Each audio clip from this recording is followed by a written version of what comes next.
Olá! Nosso grupo falará sobre um sistema fundamental e imprescindível para o organismo, o sistema renal. Nesta apresentação, nós vamos abordar as funções do sistema renal, sua anatomia macroscópica e uma das patologias que mais acomete esse sistema. Os rins fazem parte de um sistema excretor e suas principais funções são auxiliar na manutenção da constância, do equilíbrio dinâmico do corpo, controlando a quantidade de fluidos corporais e a quantidade de substâncias circulantes no sangue, regulação do volume de plasma sanguíneo e, consequentemente, da pressão arterial, já que aumentando o volume de sangue, a pressão arterial também tende a aumentar. Regulação da concentração de produtos do metabolismo celular, que são resíduos decorrentes do funcionamento das células, como a ureia e a creatinina, por exemplo. Desempenho de funções endócrinas, produzindo hormônios, como a eritropoietina, que age estimulando a medula óssea a produzir hemácias, e a renina, atuante no controle da pressão arterial e o balanço de sódio no organismo. Além de tudo isso, os rins também ajudam na manutenção vitamínica dos nossos ossos, ativando a vitamina D. Bom, já falamos sobre as funções reguladoras dos rins. Agora vamos mostrar a anatomia macroscópica das partes externas. Os rins são órgãos pares de coloração vermelha amarronzada e com um formato que lembra de feijão. Estão localizados na parte posterior e superior da cavidade abdominal, um de cada lado da coluna vertebral. São protegidos pelas costelas flutuantes e são voltados para uma face anterior e uma posterior.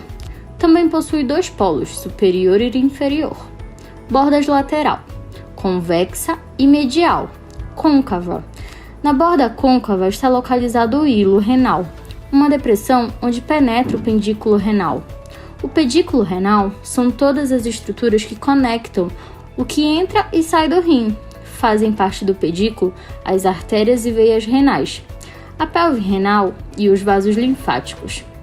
A pelve renal é responsável por transportar a urina dos rins pelos ureteres até a bexiga urinária para ser eliminado passando pela uretra.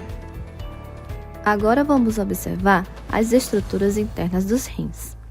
O córtex renal corresponde à camada mais externa, logo após a cápsula fibrosa do rim, de coloração avermelhada e textura lisa. Já a medula renal é a parte mais interna do rim, localizada entre o córtex e a pelve renal. A camada mais interna, um tubo em forma de funil, cercado por músculo liso, que faz movimentos peristálticos para mover a urina para os ureteres. O cálice menor recebe a urina dos ductos papilares de uma papila renal e o transporta até o cálice renal maior. Do cálice renal maior, a urina é drenada para uma grande cavidade chamada pelve renal e depois guiada pelos ureteres até a bexiga urinária para que finalmente seja excretada pela uretra. O sangue entra no rim pela artéria renal, que vem da aorta abdominal.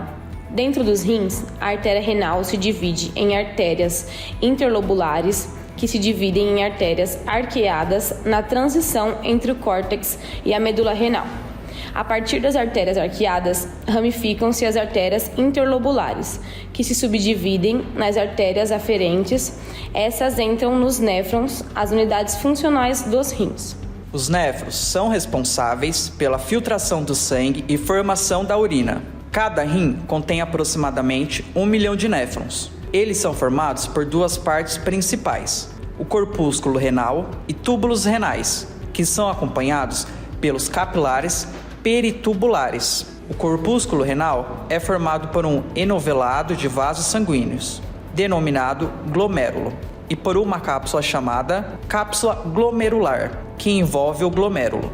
Um túbulo contorcido proximal, alça de Henle com uma parte descendente e uma ascendente, túbulo contorcido distal, que determina quando é drenado para o ducto coletor, que recolhe a urina vinda de diversos néfros. Agora que já vimos um pouco sobre as principais funções de anatomia do sistema renal, vamos falar um pouco sobre as principais doenças que acometem o nosso sistema. O cálculo renal, mais popularmente conhecido como pedra nos rins. Os cálculos renais são cristais de sais, que podem ser de oxalato de cálcio, ácido úrico ou fosfato de cálcio, existentes na urina, que solidificam, se tornando insolúveis. A formação desses cálculos pode ser ocasionada por ingestão excessiva de cálcio, baixo consumo de água, urina anormalmente alcalina ou ácida e hiperatividade das glândulas paratireoides. Quando o cálculo se aloja no uréter, a dor pode ser intensa. Uma das alternativas para a extração desses cálculos é a litotrípsia, extracorpóreas por ondas de choque. Nesse procedimento, são usados ondas de choque de alta energia para desintegrar os cálculos. Este procedimento é mais conhecido popularmente como cirurgia laser, para a extração das partículas que fazem os cálculos, as pedras. Durante um período de 30 a 60 minutos, 1000 ou mais ondas de choques pulverizam o cálculo, produzindo fragmentos que são suficientemente pequenos para serem eliminados na urina.